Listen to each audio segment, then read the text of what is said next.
Assalamualaikum warahmatullahi wabarakatuh. Perkenalkan, nama saya Fadi Firdaus. Nama saya Muhammad Nur Fikri. Di sini kami akan mewakilkan kelompok 5 yang akan menjelaskan masa perjuangan radikal.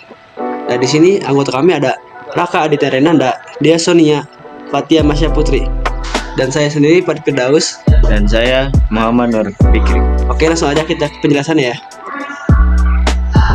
Nah, apa sih masa perjuangan radikal itu? Masa perjuangan radikal adalah periode di mana kelompok menggunakan pendekatan ekstrim atau revolusioner, sering melibatkan tindakan keras untuk mencapai tujuan politik atau sosial. Nah, di sini juga ada organisasi-organisasi pergerakan nasional yang diawali oleh Perhimpunan Indonesia. Berdirinya Perhimpunan Indonesia diprakarsai oleh R.M. Noto Suroto dan Sultan Kasayangan Soripada. PI berdiri pada 1908 di Belanda dengan nama Institut Vereniging Perhimpunan Indonesia, dipelopori oleh para mahasiswa Indonesia yang belajar di Belanda. Tujuan Perhimpunan Indonesia yaitu memperjuangkan kemerdekaan Indonesia dalam rangka memperoleh pemerintah Indonesia yang memiliki tanggung jawab terhadap para rakyat Indonesia. Tokoh-tokoh Perhimpunan Indonesia antara lain R.M. Noto Suroto, Sultan Kasayangan Soripada, R.P. Sosro Kartono, R. Husein Joyodiningrat, Noto Diningrat, Sumitro Kalopaking, dan Apitule. Dan yang kedua ada Partai Nasional Indonesia. Nah, yang pertama awal dan nama awal. Partai Nasional Indonesia atau disingkat PNI muncul dari Algemene Studi Klub Soekarno di Bandung pada 1925. Awalnya bernama Perserikatan Nasional Indonesia. Nah, Kongres PNI. PNI di bawah Soekarno Ishak menggelar 2 kongres. Pertama di Surabaya pada 1928 dan yang kedua di Jakarta pada Mei 1929. Nah, tujuan kemerdekaannya, PNI bertujuan mencapai kemerdekaan Indonesia dengan vektor kemandirian tanpa keterlibatan pemerintah kolonial Belanda. Nah, prinsip nasionalisme dan netralitasnya, PNI bersifat nasionalis tanpa diskriminasi agama dan pandangan, netral dengan fokus tunggal pada kemerdekaan Indonesia. Yang terakhir, represi kolonial. Pemerintah kolonial Belanda merespon aktivitas PNI dengan penggeledahan dan penangkapan pada 29 Desember 1929, mengadili pemimpin PNI di Bandung atas tuduhan ancaman terhadap pemerintah kolonial.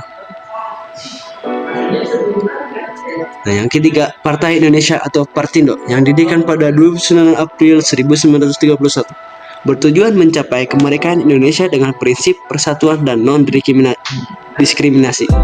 Tumbuh pesat hingga 1933 dengan 20.000 anggota, terutama setelah Soekarno bergabung pada 1932. Larangan dan tekanan pemerintah kolonial membuat Partindo sulit bergerak, dan pada 1936 partai ini dibubarkan karena kesulitan aktivitas politik. Soekarno sendiri mengalami penangkapan dan pembuangan ke Flores dan Bengkulu. Yang keempat ada PNI baru. PNI baru tahun 1932, 2000 anggota, fokus propaganda tentang penjajahan Belanda dan penderitaan rakyat.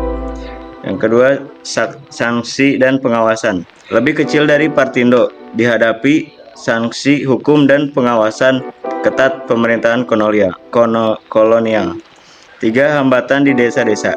Kesulitan memasuki desa-desa, larangan pegawai negeri bergabung, serta penangkapan pemimpin seperti Muhammad Hatta dan Syahrir. Yang keempat ada pengasingan pemimpin. Muhammad Hatta dan Syahrir ditangkap, dibuang ke Digul pada tahun 1934, lalu dipindahkan ke Banda pada tahun 1936. Yang kelima ada kepertahanan PNI baru. Meski dihadapi pada tindakan pemerintahan kolonial, PNI baru tetap bertahan namanya. Yang kelima ada Partai Komunis Indonesia. PKI merupakan perkumpulan politik sebagai kelanjutan dari ISDV, partai komunis kecil pertama di Asia. Terus awal berdirinya PKI. Yang keempat ada 1920 berganti nama menjadi Perserikatan Komunis Indonesia dan pada 1924 menjadi Partai Komunis Indonesia. Yang terakhir, PKI bergabung dengan Komintern. Oke, sekian saja penjelasan dari kami. Kurang lebihnya mohon maaf. Wassalamualaikum Assalamualaikum warahmatullahi wabarakatuh.